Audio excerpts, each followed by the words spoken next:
Welcome, it's Jeremy Allen Gould. I'm coming to you today to confirm between God and of man that in fact the rumors that you have all heard are true. I started this podcast because I freaking love music. I was privileged enough to book amazing artists and bands in the past, and I was lucky enough to stay in touch with many of them to this day. This is a place to hear their stories. Thank you so much for riding along on this journey, and I hope you enjoy what you hear. With that said, the rumors are definitely true.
Hey guys, I'm back. It's a new episode of the Rumors Are True podcast. My name is Jeremy, and today I welcome my friend Chris Staples. You know Chris from 238, Discover America, as well as his amazing solo records he's put out the last couple of years. Chris has also played in Telekinesis and has played with Jeremy Enigk as well. So awesome conversation, awesome opportunity to talk to an incredible artist. So I hope you enjoy this latest episode with Chris Staples.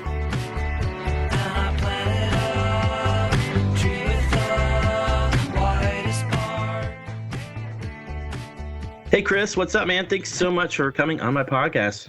Hey, yeah. Thanks for having me. I'm excited to chat with you tonight. Yeah, man. How are you? What's new in your life? I know you got a new record coming out, but what's been going on?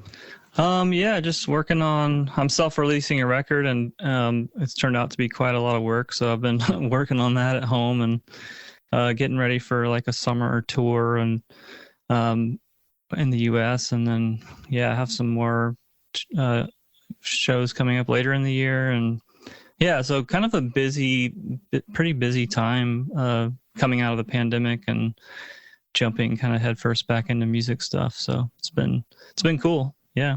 That's awesome, man. How where are you living at now? I live in Richmond, Virginia. I moved here in 2019, and it's nice. It's a pretty chill place and not too far away from a lot of places to play and stuff like that. Have you been here before? Yeah, I've been here. I got a buddy of mine I grew up with lived there, so he told me all about it. But I've driven through a handful of times. It's cool. There's a lot of cool bands from there. Avail and what isn't like Lamb of God from there or something like that? I think so. Like Gwar and then like a bunch of more. It's weird. Like I grew up on a lot of the DC punk and hardcore stuff that was in DC, and it seemed to all have kind of like moved down here, sort of, or something. That's cool. It's a pretty like big thing here, punk and hardcore stuff, and there's a lot of new like kind of, I guess, indie and kind of folk type stuff happening too. It's weird. It's like it's kind of a big small town or like a big or medium city. I don't know what it is, but it doesn't feel really small. So well, that's cool. I definitely like. I was up in Virginia Beach. I don't know, a year or so ago, and I lived in Maryland for a little bit, so I know that area a little bit. It's a great area. Oh yeah, for sure, absolutely. Everything's really close, like Maryland and DC and all of that is like really really close. But yeah, that's dope, dude. Yeah, man. Well, speaking of, I was gonna ask you, kind of growing up for you, influences, bands, records. Let's talk about kind of what it was like for you growing up and kind of what led you on the path that you're on now.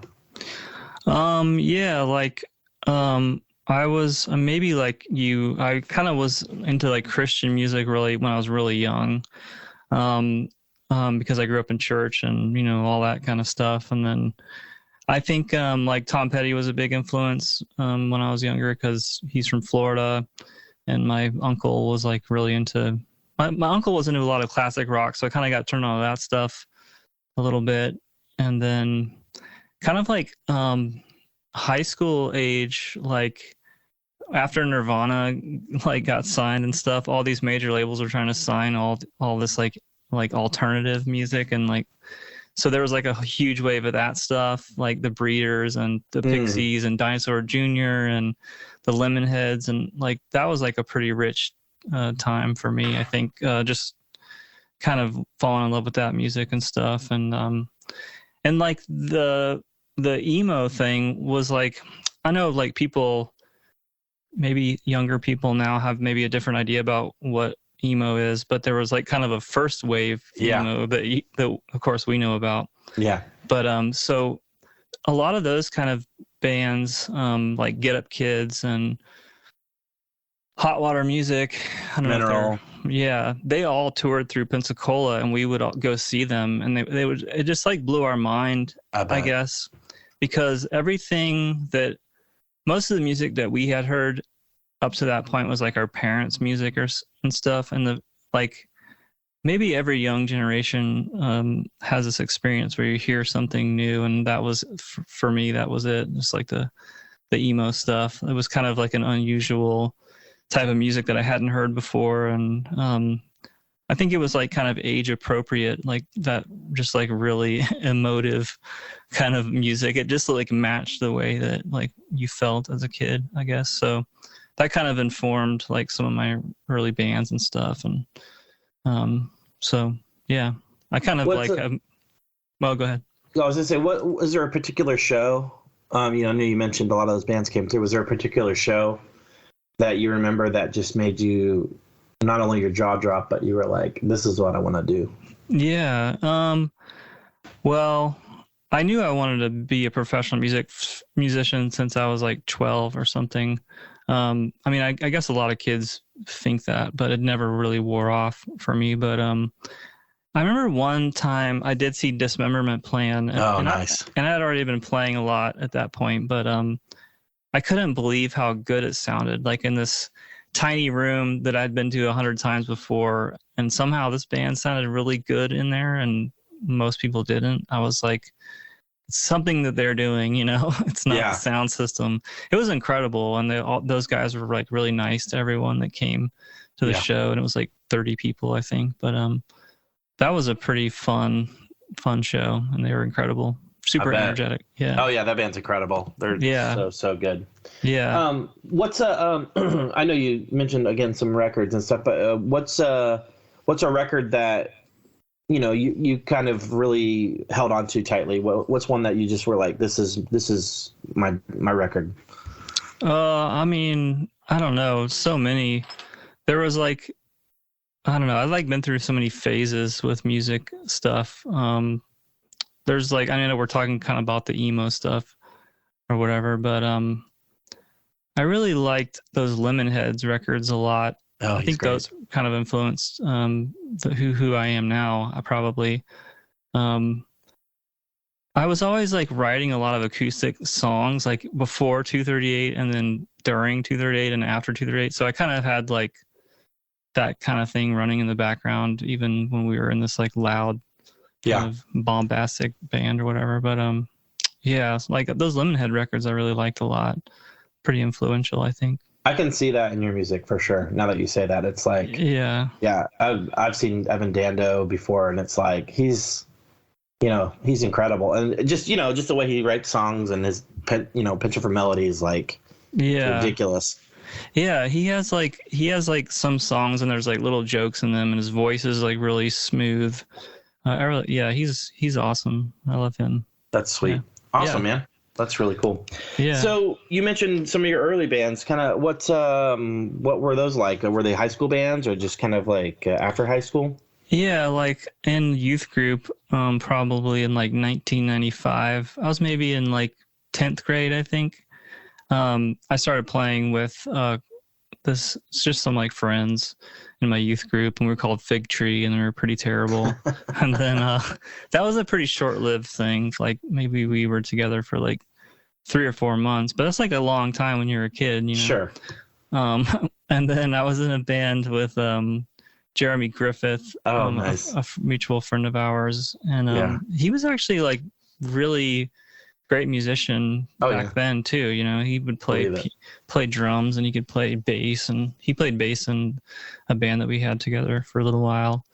And it was just like kind of more like fun, just kind of learning how to play with people and stuff like that. So did you play in church at all? And if you did that kind of help, you know, build how you became a musician? Yeah, for sure. Yeah, like I was in like a worship band, I think, and would play acoustic guitar and strum it and all that kind of stuff. I was asked several times to kind of be like a youth music like leader or whatever, but I just didn't want to do it, so I never did. But I did play in the worship bands and stuff, and yeah, that was like really early, because I got a guitar when I was like 14 or 15, so I started kind of late really, and then was like playing in church only a couple years later, so it was kind of happened pretty fast, I think. Yeah, well, that's cool. That's awesome. Yeah. So you play in some early bands, and you know, you kind of, you know, finding your voice a little somewhat. Is that kind of how 238 kind of came to be? How did that happen? Yeah. So kind of briefly, I was in a band called 238, but it was actually a band before I was involved in it. Okay. And they lived in like a town that was like 20 minutes away called Niceville, Florida. And we had some mutual friends, though I didn't know them, but somehow they contacted me through a friend, because they were trying to look for like someone who wanted to sing and stuff. And so they kind of like found me, and we found each other. And they were already like doing stuff like playing parties and playing things, you know, like, so they already had like a thing, and they all skated and surfed and like had like a scene sort of. So then like it was like, I don't know, it was like immediately kind of exciting, because I went from, you know, being like you know how it is when you're early high school, you're like, who am I? And what am I? You're just like a friggin' dork. And then you kind of like, they were kind of my tribe sort of. Yeah. That was a pretty big change, but we started playing together a lot, and slowly kind of like, because we had people coming out to our shows, like a lot of promoters would reach out to us because they were trying to sell tickets to their shows, you know? Yeah. And so we would open for like Hot Water Music, like I mentioned, and people like that. So we were like getting on some pretty good shows pretty quickly. And that was pretty fun. And I don't know, it kind of like got more serious as time went along, and we started touring, and yeah. How long after you joined did you start to implement some of your own songs, or did you guys was it collaborative, or did you start writing kind of the lion's share of it, or? Yeah, it was like at the very beginning, it was pretty like confusing, because they had some like fun songs that we would do together that they were already like doing, like, and then we would do like some songs where it was like songs put to like like old hymns, Baptist hymns put to music. It's just like really weird. I don't know. We were just like trying stuff out, because we were trying to figure it out. You know, we didn't know what we were doing. But I started writing songs, and then we had a bass player, Kevin Glass, and he wrote a lot of songs, and he was like, I guess, the kind of the main songwriter, but he died in a car accident. That was in like 97. And so the other guys weren't writing as many songs. So after Kevin passed, I started writing, you know, more of it and stuff. But it was like pretty collaborative, because Kevin, another guy named Kevin Warner, he was the other guitar player, and we wrote a lot of the music together, guitar, interwoven guitar stuff and stuff like that. So yeah. I would usually bring like an idea, like lyrics or some chords, and then we would kind of flesh out the song together. Yeah, that's cool. So it was like very collaborative, actually. That was a fun part of our sound. So yeah, absolutely. So you said you were obviously playing with like Hot Water Music and some of the other bands touring through. Is that kind of what brought Take Hold into the picture? Yeah, like I can't remember how this happened, but someone in our town had this zine that Take Hold had put out. It was like a mail order zine that had like music and stuff in it. It was like black and white, and it was like Xeroxed. And I was like, whoa, cool label. So I sent some cassette tapes that we had recorded to them. And they actually called somehow we like set up a call, because this was like before the internet. And I like went to the gas station by my house to a payphone, and that's where I first talked to Chad from Take Hold. And there was like, I was like standing on the street, basically talking to him. But yeah, and it was like very brief, and he was like, yeah, we should put out a record. And I don't know, we were just trying to get out of our town. Sure. So we didn't really know what that meant, but we just thought, let's do it. Someone's going to help us kind of get out a little bit more and stuff. So yeah. Around this time, you're writing the Missing You Dearly record, or maybe the songs at that time were kind of in that, pretty much half done or something of that nature. How was that kind of with Take Hold coming on board? Yeah, like a lot of those songs were written, and we kind of, I think pretty quickly, like stuff moved pretty fast back then. But yeah, like he set up some recording time in Alabama, and I think it was Huntsville, Alabama, or I might be getting this wrong, but it wasn't in Birmingham. It was in this small town, and we went, and it was like this like glam rock studio, this old studio, and yeah, we got like Brett Detter from Juliana Theory, this nice. kind of popular band at the time, to he like produced. Was our producer and stuff, and yeah, it was fun. We'd never been into a real studio before, but we yeah, it was kind of like fraught with a lot of problems. They had like 8-app machines that kept breaking, and a brand new digital mixer that the engineer didn't know how to use, so there was a lot of like delays, and like we would just like take long lunches while they were trying to figure out. Like it was kind of a nightmare, to be honest. So that was our first record. Yeah. How did that, when you released it though, how did you feel about it? Were you stoked? Were you hit the pavement, right away, on touring and whatnot? Like kind of, what was that like for you guys?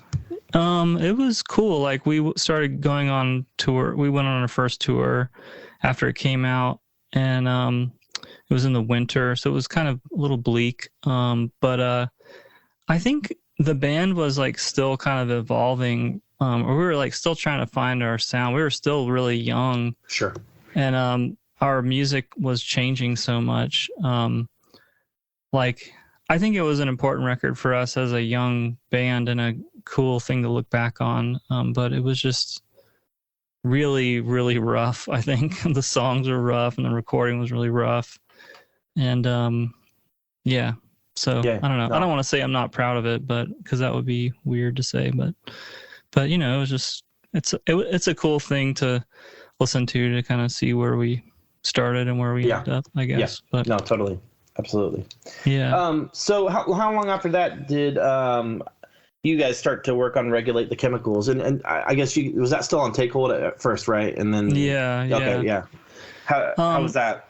That was like maybe a year and a half later. The dates are a little fuzzy, but yeah, we had been touring a lot and kind of writing new stuff, and I think we were listening to a lot of Cursive at the time. I can see that. I really liked that band. And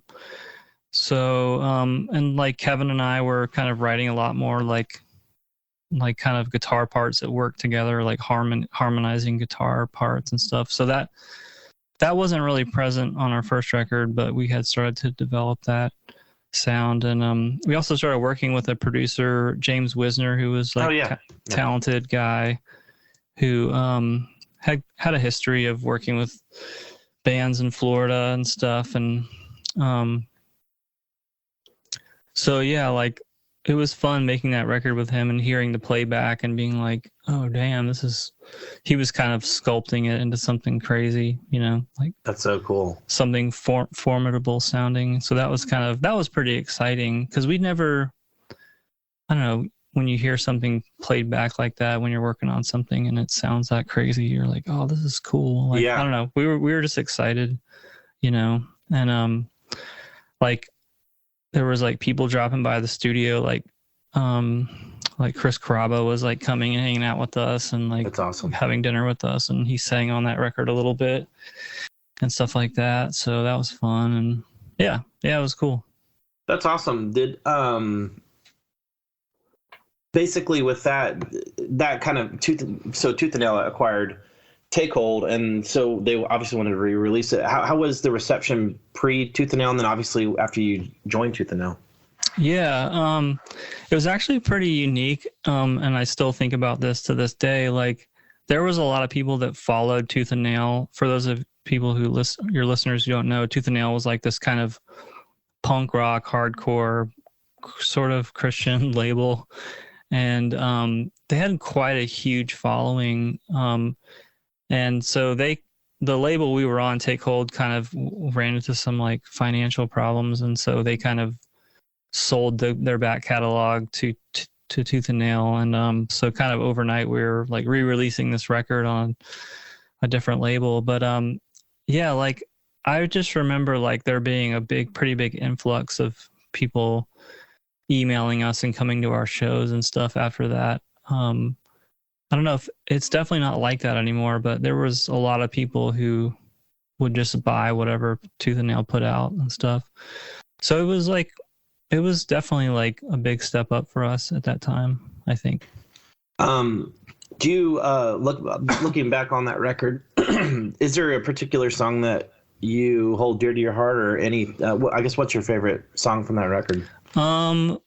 I like There Is No Dana was always like really fun to play, and there was this song called Moving Too Far, I think was on that record, that I liked a lot. There was this Coin Laundry Loser song. Great was song. Kind of like a it was kind of like a fun emo pop kind of song. Yeah. So that was like kind of a favorite song of a lot of our friends and stuff. So, That's cool. Yeah. So after you're obviously on Tooth and Nail Records, and things are obviously going, tours are getting a little bit bigger, I assume, just because you've got more of a bigger fan base now. Who were you touring with at this time? Do you remember specifically? Yeah, so we did a lot of support touring during that era after that record came out. And I think we did a tour with Juliana Theory. We did some tours of Further Seems Forever. We opened a tour for Coheed and Cambria, and that was that was a big tour even back then, and that was in like 2001 maybe. That's nuts.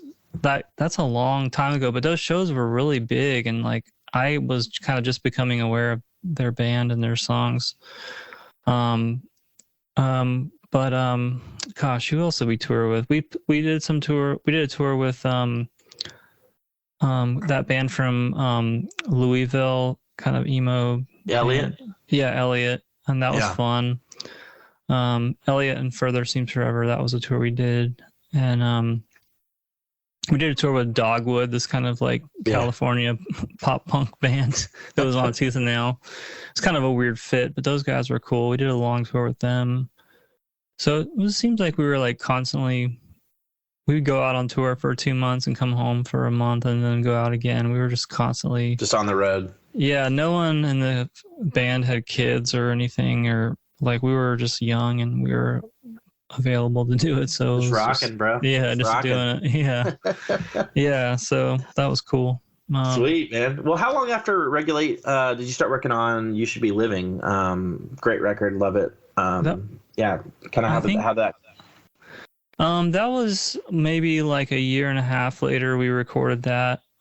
We had our original drummer DJ left the band, and we kind of had a new drummer, this guy Dylan, who his style was like very different, and we had wrote a lot with him and rehearsed a lot with him. And I think kind going into that recording, we sounded kind of like we were more rehearsed than any other time going to make a record, because we were playing those songs on tour. Like, we were writing songs and playing them on tour for like a year before we made that record. So you were tight. Yeah, we were pretty tight going into it. And yeah, it was a little bit different. Yeah, I don't know what to say about it, but like, do you like that? Are you proud of that record? Yeah. I think I like that record a lot. I think maybe even more in some ways than Regulate. But yeah, like, there's a lot of live energy on that record. I think that reminds me of playing those songs and stuff. But yeah, that's cool. Yeah. What's your favorite song from that record? I need to look. I'm gonna look that up real quick. Dude, that's so that's everyone does it. Let's see. I mean, I think Sad Semester was really fun. We had like more fun making this record, I think, because we had like different influences. Yeah. What were the influences then? So like, we were really into Cake, and I don't know if that ended up on the record, but there was like some playful kind of Cake stuff that we liked. And I remember that being like a thing that we listened to a lot, and still the Cursive stuff. And we were just all, as a band on tour, just like listening to lots of different stuff. And Pedro the Lion was a big one too. Yeah. Yeah. That's cool. Pedro, yeah. I get it. So I get it. I can see all those influences. Yeah, for sure. Yeah. So you're touring, things are going, I guess, fairly well. You know, you're busy. Is that kind of when things started to, tidy, or I guess the end of the band per se? Yeah. Like, our guitar player was like stepping down, Kevin, and he was like such an important part of the band. And there was a time where I thought that I was going to try to do it, like continue on without him. And so we did a little bit more touring after he left the band. And it was just kind of winding down. And we had been a band for like, I want to say it was like 9 years at that point or something, which is a really long time when you're like a kid. And it kind of felt like I just wanted to do something else, and I couldn't like move anywhere because of the band, and I could only just do the band, and I just wanted to do something else. So I think there was like some frustrating things. Like, I think we all had like we had like some big dreams, thinking that it would be like the 238 would be this like, band that would be like our career or something, which is, looking back on it, like, I'm just like, that was so dumb to think that, because of how kind of niche that music is, and how, I don't know, that was just never in the cards. But for some reason, I thought if we worked hard enough, it would be. But there was just like regular frustrating stuff about being in a band. Like, I remember the night the band broke up. I was like, we played in St. Louis with Further Seems Forever and Elliot, and then we came back to St. Louis like 6 months later to play another show, and like that show was like really great, and then we played in St. Louis again, and like no one came to the show. I don't know if it was like the promoter didn't promote it well or whatever, but like it was just so like disheartening to just be like failing still playing shows that were bombing, I guess. And we were just like, I was just like, I don't want to do this anymore. And like, it was funny, like, because we had set up on stage and sound checked, and like no one was coming, and we were just like, are we allowed to cuss on this podcast? Yeah, man, you can cuss. We were just like, fuck this. And then we just like started tearing down our gear, and the sound guy and the bartender were like, where are you going? And we're leaving. And then they were like, you can't leave. And we were like, I'm pretty sure like I'm pretty sure we're allowed to take our stuff, and what are you gonna like hold us hostage? So he's like, you'll always be a coin laundry loser. So, yeah, that was like kind of that was when we kind of decided. And I think we had some like shows after that we had kind of committed to, like one-off kind of shows that we played. Yeah. And yeah, so that was pretty much the end of it. So looking back, I know you're talking, there's obviously the past and it's something, but how do you look on the band overall? I think you definitely made a mark on a lot of people's lives. A lot of people still to this day, pinpoint Regulate or You Should Be Living or any of your records, and they're like, this record changed my life. How do you feel about the overall influence of the band? I feel good about it now. I think it took me like a long time to kind of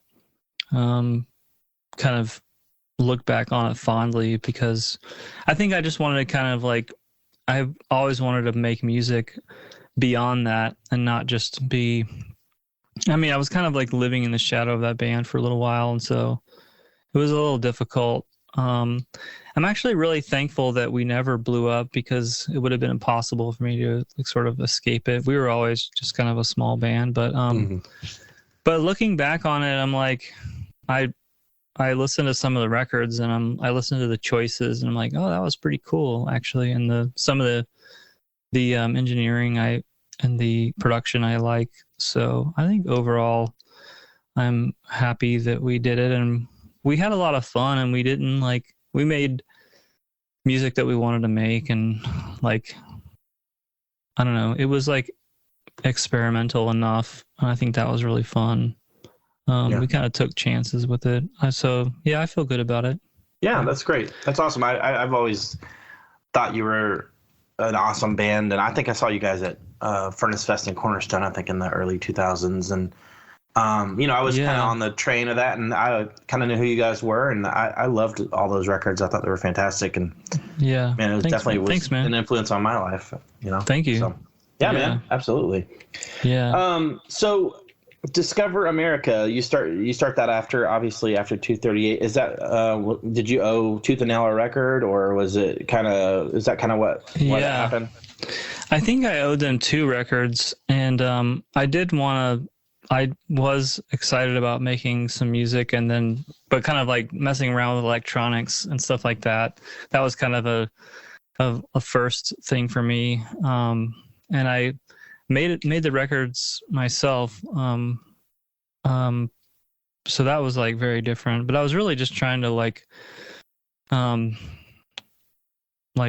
don't know, try to find. I was just trying to experiment still, but find a sound. Yeah, and it was like pretty difficult. I did some tours. Tooth and Nail helped me get some tours and stuff, and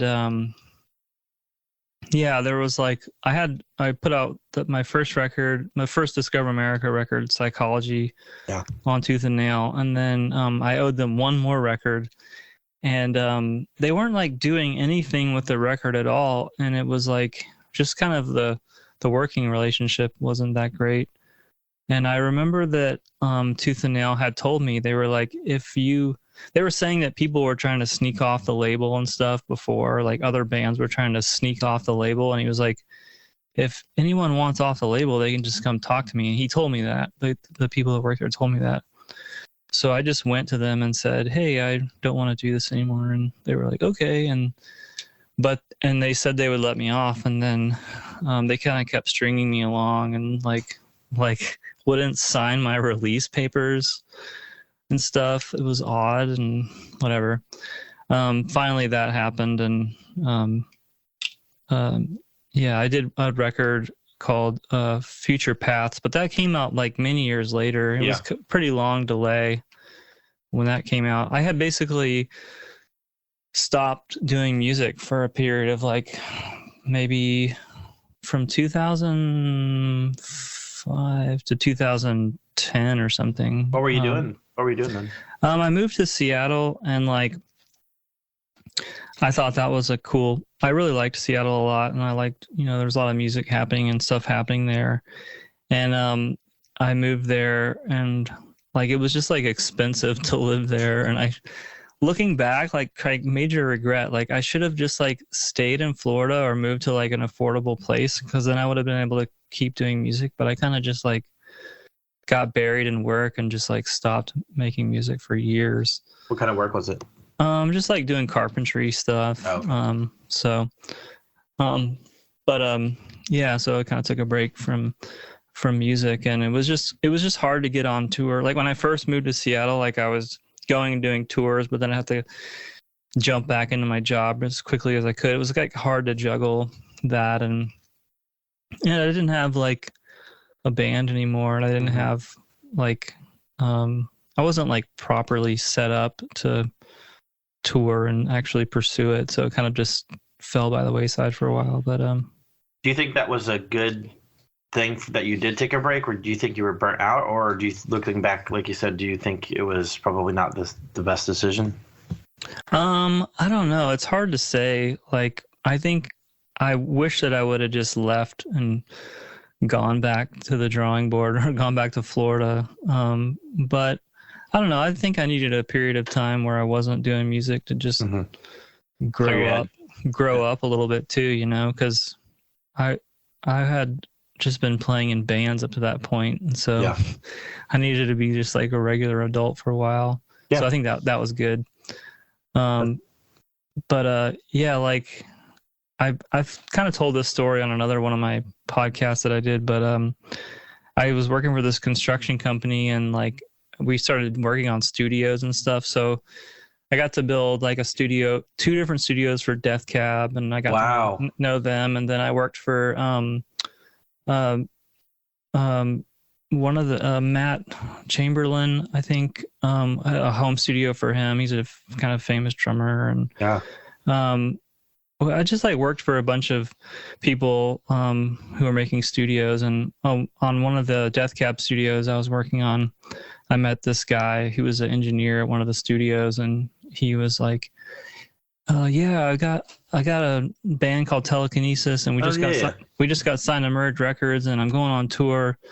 And I was like, I'll play guitar in your band, because he was looking for a band. And like I only knew him for like 2 hours. And I was hilarious. Like, and I had committed to being in his band, and then that was kind of like my reintroduction back into like doing music again. What an awesome way to get back into it, though. And you got to just hang out, go on tour, play music, and not be stressed out about it, you know? Yeah, that was totally like a different experience. Yeah, because I didn't have to do any of the planning or take any of the financial risk or anything. I just like had to learn the songs and like go on tour. So it was like, and it was also like the people that like the label that Michael was on, and like the circles that he ran in was like totally different and totally separate from like the music world that I kind of came up in. So that was like a little bit different and cool. And yeah, so that's awesome. Is that kind of, after that Telekinesis tour, is that kind of when you started to do your solo stuff again and start to, market yourself as just Chris Staples? Yeah. I started like, I had been writing a lot before, like kind of right before I started to join Telekinesis. And I was in that band for like maybe a couple of years, and we did a bunch of touring. But I was definitely working on solo material and stuff like all during that time. And I was like playing like local Seattle shows. And that was at a time that I joined like Jay Tillman's band, Father John Misty. I played in his band for like a year. That's so cool. And we were roommates, and that was kind of cool. I made some friends through that experience. Yeah, like I made a record called American Soft that I self-released. Yeah, great record. Thank you. I self-released it on CD, and then someone pressed it on vinyl. I hope he doesn't hear this and get bummed out that I can't. Oh, Something to Break Records. He put out a vinyl, and then Telekinesis was being managed by Barsuk Records, and they had put out like a lot of the Death Cab stuff and a lot of indie rock stuff, and the owner of the label somehow got a copy of American Soft from Michael, and he wanted to sign me in, which was really cool. And I think that kind of started like a kind of me doing music again. How did that make you feel that Barsuk wanted you? I mean, that's a pretty reputable label, and obviously, like you said, Death Cab, Viva Voce, a lot of these great bands. What was that like for you? It was pretty wild because like Not a Surf was on the label. Oh, love Not a Surf. Yeah. Yeah, and the singer of Not a Surf, Matthew, he had a copy of American Soft, and he had listened to it every morning for breakfast for a long time. He kind of like was really elemental in getting me signed on Barsuk because he told Josh, the owner of the record label, he's like, you should sign this guy, you should sign him. So that was like trippy to me because I grew up and I love Not a Surf. Like, dude, I listened to a lot of Not a Surf. Lucky's amazing. So, dude, yeah, for sure. Yeah, like, so that was like kind of trippy, but I really needed their help. Like, they helped me a lot, and it was kind of a necessary thing to get from where I was, which was pretty inactive, to doing more stuff. But yeah, so that was a good experience, and like I learned a lot about the record industry from them, actually, because they're really detail oriented, really kind of just like really thorough, and they're really transparent about the process. And so I just like learned a ton from them, and that was really quite a different experience. Yeah. They've been a label, and they still are a label, for a long time, so they know a lot. But and they were great to work with. And I'm not on the label anymore, but I'm still friends with them and stuff. And so that's cool. That's awesome. I mean, that had to be nuts. That Not a Surf, just that whole connection. That's so cool. I had heard that before, but I love that you told that. It's so awesome. I love Not a Surf, Let Go, Lucky, all those. Just phenomenal, man. Yeah, absolutely. I think I'm trying to remember the first Not a Surf record that I really fell in love with, but I loved Let Go a lot. Yeah. Dude, did you ever get to play shows with them at all, or was it just kind of a, Yeah. Telekinesis, we toured with them a little bit, and that was really cool. I would love to. I think my music is just so different than their music. I did open a Seattle show for like my solo band. We opened a Seattle show in like 2017 or 2018 in Seattle, and it was really, really fun. Awesome show. That's so cool. So, yeah. Rad. Yeah. So I know you mentioned American Soft. Let's talk about that record a little bit. What kind of inspired that, and how was the process of recording that? I know you said you did it yourself, but just kind of talk about that record a little bit. Yeah. So I was kind of recording at home in Seattle, starting to make that record. I had made an EP called Faces, and it was like kind of really like coming together, like the sound was kind of coming together, and it was coming together on that EP, and so I could just tell that it was like something good was happening. And I decided to kind of like go back to Florida to get out of Seattle for a little while. And my parents had this like house that I grew up in. They weren't living in it anymore, and so I set up a studio in there. It's like a little makeshift studio, and was working on, basically made American Soft in that house. Wow. And yeah, it was fun. I just like mixed it there, and I like mastered it myself, and I didn't know what I was doing, and I mastered it for the vinyl and stuff, and it came out pretty good. But yeah, like I didn't really know how I was going to release it because I didn't have a label at the time. And so it was like very bare bones. Like I did a Kickstarter to try to like press CDs, which was funny. I just like putting out a vinyl and all the money it takes to do that just wasn't really in the cards at that time. Yeah. Yeah, it was fun. Like I kind of reconnected with those Manchester Orchestra guys. They were like kind of an important connection during that period. Awesome. Because Tim Very, the drummer of Manchester, we sort of grew up together, but we started playing together again. And like he was like playing drums with me with like one hand, and like playing keyboards with his other hand. And we opened up some Manchester shows like that. That's so cool. That was cool. And then I did a 2-month tour with.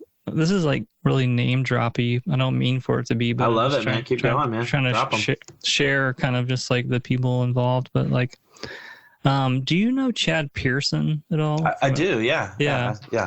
Yeah. Like, so he had like a label, and he was like hitting me up because one of the artists that he signed, this guy Andy Schaff, he was like, "Oh, you should do a tour with this Canadian kid," and I was like, "Okay." And I did a 2-month U.S. tour with Andy Schaff, and we were like in his mom's SUV and driving around in his mom's car. So like I met Andy like on the first show we were playing together. We met and like we started this tour, and it was like in Lubbock, Texas. I'm like, who starts a tour in Lubbock, Texas? Like, I had to like fly into Lubbock, and then there was no one working there, so they couldn't get my suitcase off the plane because there was no one there to take it off of the plane, and they wouldn't let me. They wouldn't let me go take it. So I was like texting Andy, and I was like, I'm kind of running late because I'm just sitting at this airport, just waiting for them to take my bag off. But anyway, we started the tour there and stuff, and that was really fun getting to know him. And people were excited about his music, like even back then. Yeah. Yeah, it was kind of just like a slow but steady kind of re-immersion into touring and stuff. Yeah. So, what's your favorite song on that record? Before you say, I was going to say, "Dark Side of the Moon" is one of the greatest songs I've ever heard. Oh, so thanks, man. Just wanted to throw that out there. But yeah, just curious your thought on maybe your favorite song on that record. Yeah, I really like that "Hold On to Something" song. I don't know if that many people really like it, but I like it. But yeah, like the "Dark Side of the Moon" song was kind of like a big, like it. Whenever I let people hear the record, I get comments about that one for sure. Mm-hmm. And yeah, like that was interesting one because when the record kind of got re-released on on Barsuk, there was a NPR article that was written that kind of talked about how it's about like parenting and stuff. Mm-hmm. So it kind of became this song about like loving your children or something. I didn't write it with that intention in mind, sure. But it's like funny because even to this day, like people will come to my shows and I can just like tell, like it brought in like a different like demographic of like parents and stuff. So it's interesting. I played this like record store day in Seattle, and it was like most of the time I was playing shows in bars where kids can't come in. So I did this record store day show, and I was like, holy crap, like it was mostly children at this show. And I was like, crazy. I didn't really know that kids like my music. So I'm like big with kids. I don't know, it's weird. Maybe it's like simple, the music's simple, and it's like, kind of I don't know, there's a simplicity to it, so maybe that's why. But yeah, strange. Not what I ever intended, but that's hilarious. I'm happy. That's cool. Next record, Golden Age. How far out after American Soft was that? That was pretty quick after, and I wrote that record like really, really fast. Like I had like a little break in touring, and this was in like it must have been 2015, 2016. And I just like, I gave myself 3 months, and I wrote it and recorded it in 3 months. So it was like pretty fast. And yeah, I had some friends around town that kind of played on it. I started like farming out some piano and like stand-up bass and like some horn stuff to some of my friends just to kind of help me. Supertones. Yeah, just like getting people to help. Like that was the first time I'd ever really done that. Yeah. So that was cool, just like leaning on some other people to kind of help me fill it out and stuff. But did you have anyone implement? I mean, obviously you wrote all the music, but was there other people's input or anyone helping you write the songs at all? Not really. It was mostly just people coming in and like laying down parts just after tracking. The song. Yeah, tracking stuff. Yeah, like, one of my friends played some piano on song called Always on My Mind. His name's Daniel Walker, but he like plays piano and organ for like Heart and stuff. That's amazing. He's like a pretty incredible guy, but yeah, I was really lucky to get him on there. But yeah. So that it just happened so quick, that record. It's like hard to recall. It was kind of a blur a little bit.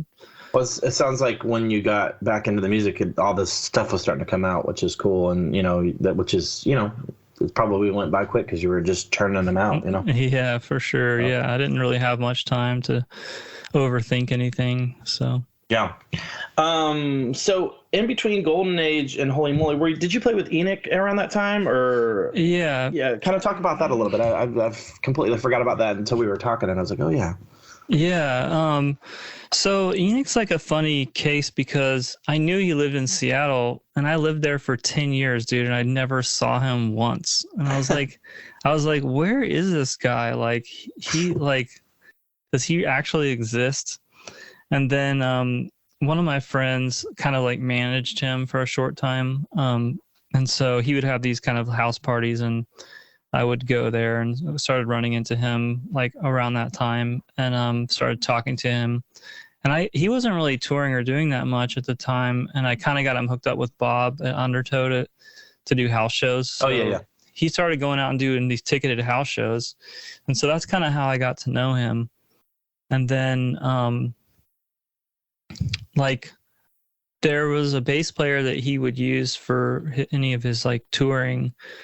But in a kind of last minute, this guy couldn't go. And so I got the opportunity to like play bass for him and stuff. And so that was really fun, learning those songs and listening to, it was he had a record called The Return of the Frog Queen. Great record. And that came out in like 96. 96. Okay. Yeah, like way old. And it was kind of a joke because it was like the anniversary of the record, but it wasn't like the 20th. It was like the 21st or 22nd, and that was like the joke. But we played all those songs, and it was a pretty big band. It was like a drummer, a bass player, a guitar player, a cellist, a violin player. Yeah, it was like a pretty full band. So and I opened those shows too, playing cool. Solo stuff. So that was cool. And it was a lot of shows. I think it was like a month and a half long tour. But were they big shows? Yeah, some of them were, surprisingly. Like New York and Philly were probably the biggest ones. Yeah. But yeah, it was like a really, really fun tour, and people were excited to, hear those songs and stuff. And yeah, crazy. Did you have a moment where you like looked over and you were like, I cannot believe I'm playing with Jeremy Enigk? Yeah, it was pretty odd to like hear his voice, and like a voice that I've listened to so many times, because I saw Sunny Day a lot, or I saw Sunny Day at least once or twice back in the day, and yeah. So yeah, he's I learned a lot from him. He's like really passionate kind of performer even now. He's a awesome dude.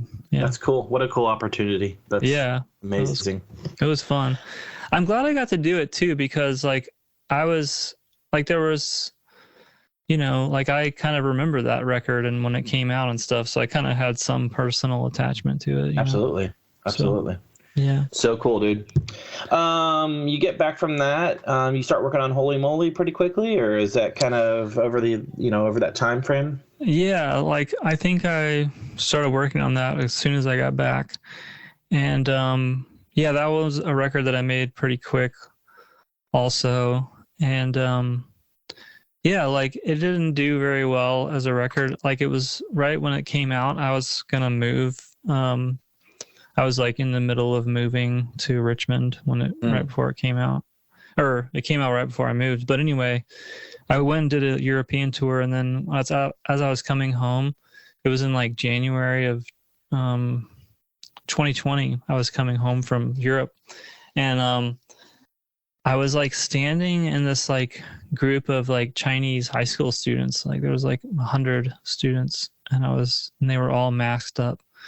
and I was like, I hadn't been paying attention to the news because I'd been so busy.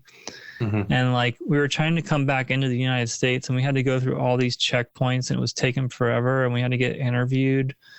It was horrible because it was like awful. The country was like shutting down, and like, dude, if I wouldn't have come back, if I was like a week later, I might not have been able to get back into the country. Wow. It was a week or two later, but so yeah, I came back from that tour, and then I basically just was home for like a long time. So didn't really get to promote that record as much as I wanted to, but I like that record a lot. Oh, thanks, man. I just think it was, I don't know, it's kind of, you know, when you mentioned the Lemonheads earlier, it kind of reminds me of a Lemonheads record. It's just very like quirky and that, you know, really well written songs.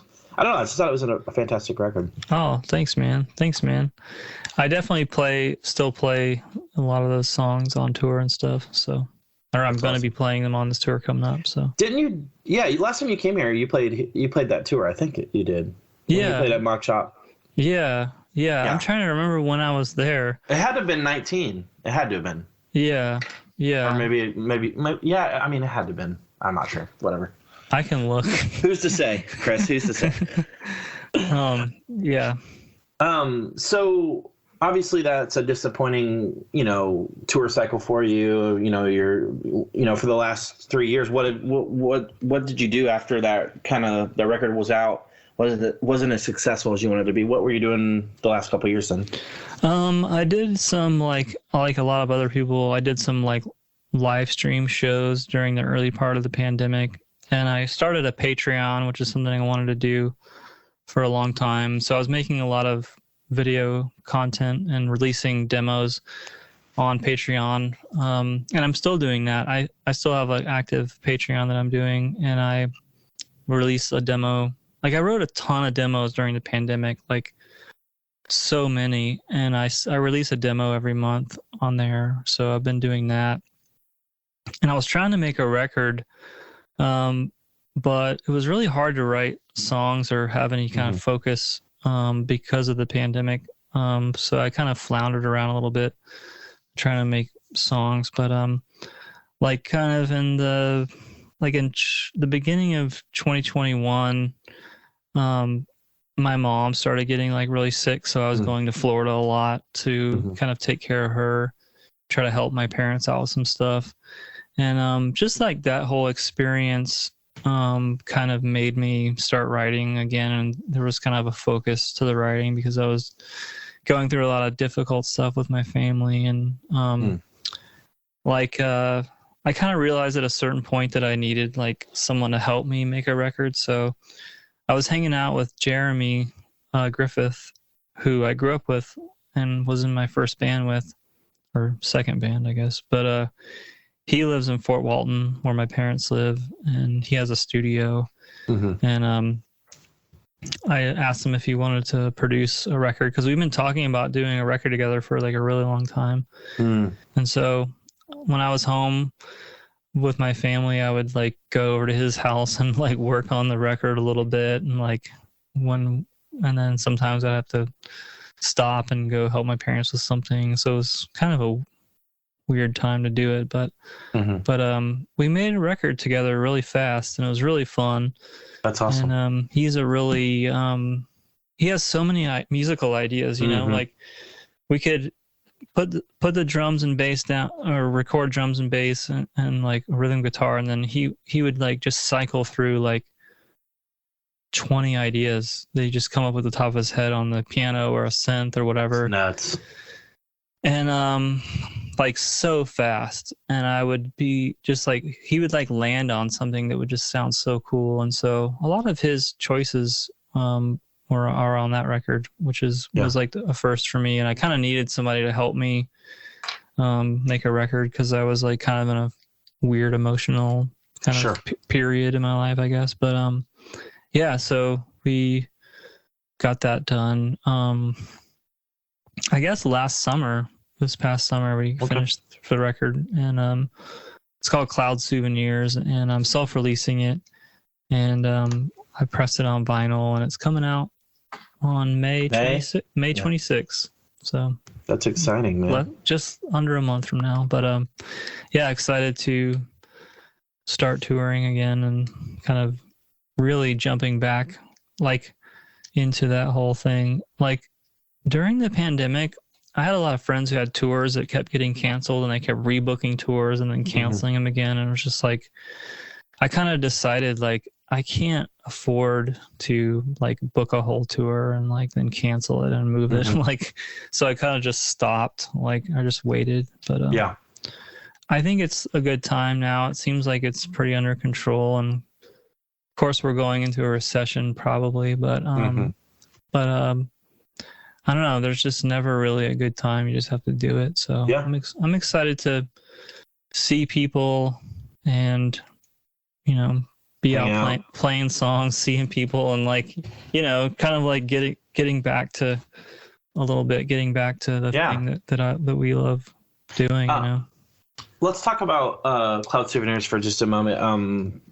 So obviously this was kind of a personal record, not that the other ones weren't, but what's kind of overall, what's the record like? I know you said Jeremy had a hand in it, but is it a far departure from the past, or is it? I mean, I know I heard the 2 singles, but overall, how's the record for you? Yeah, I think it is personal in a way, and there's definitely like that, like we were talking about Dark Side of the Moon earlier. There's kind of like a family dynamic in that song that's about like a parent to the kids, to their children. But this record, there's some like family dynamic stuff, like being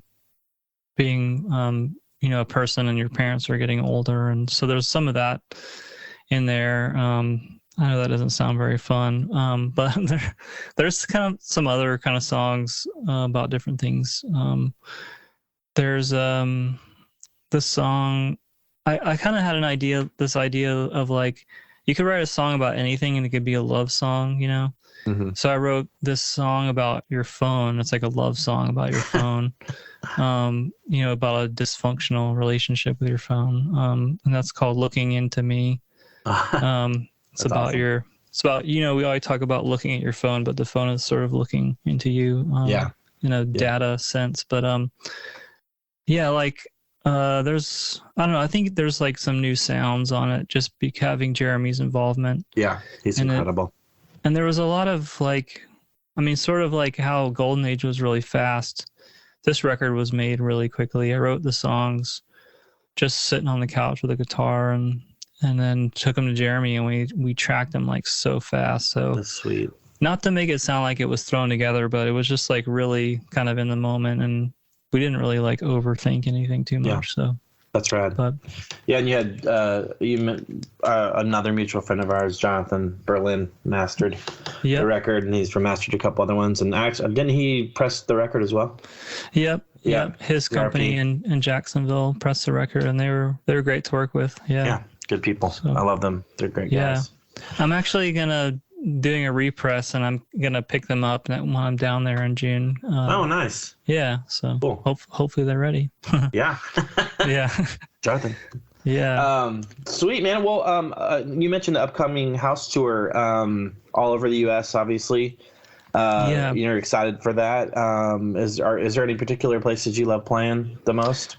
Yeah. I'm like. So there's a lot of like kind of weird, like I'm playing in like a photo studio in Des Moines, Iowa. It'll be kind of cool.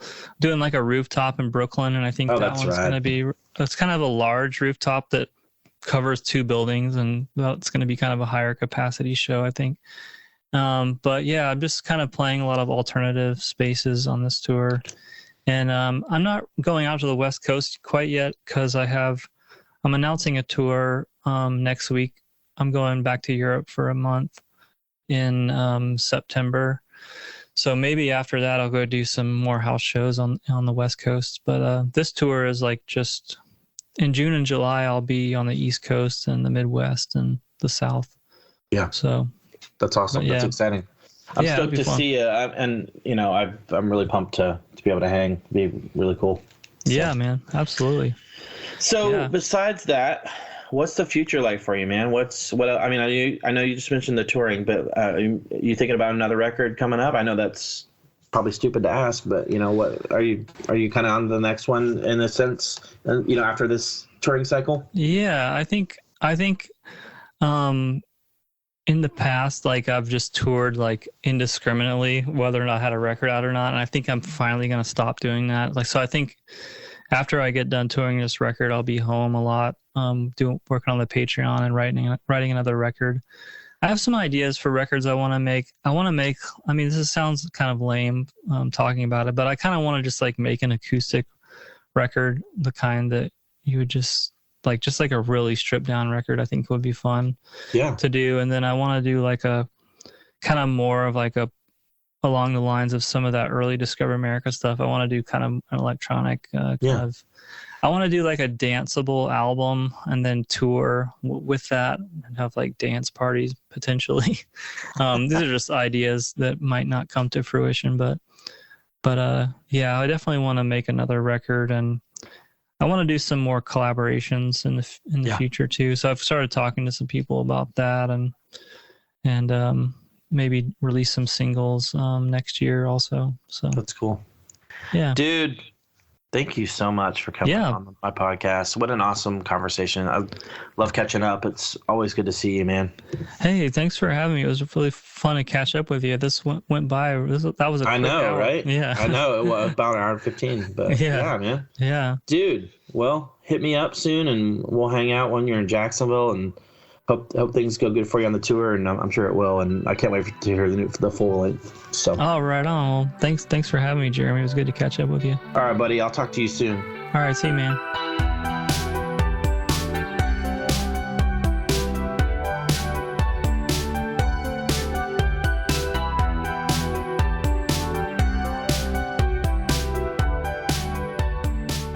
Thank you so much for tuning in, listener. I really appreciate your support.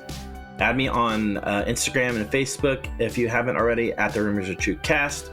Thank you to Chris Staples for your time and your awesome stories and your awesome music over the years. I really appreciate it, and also your friendship. It's really cool. So, thank you guys for tuning in, and I'm really stoked on what's coming up. We'll talk to you soon.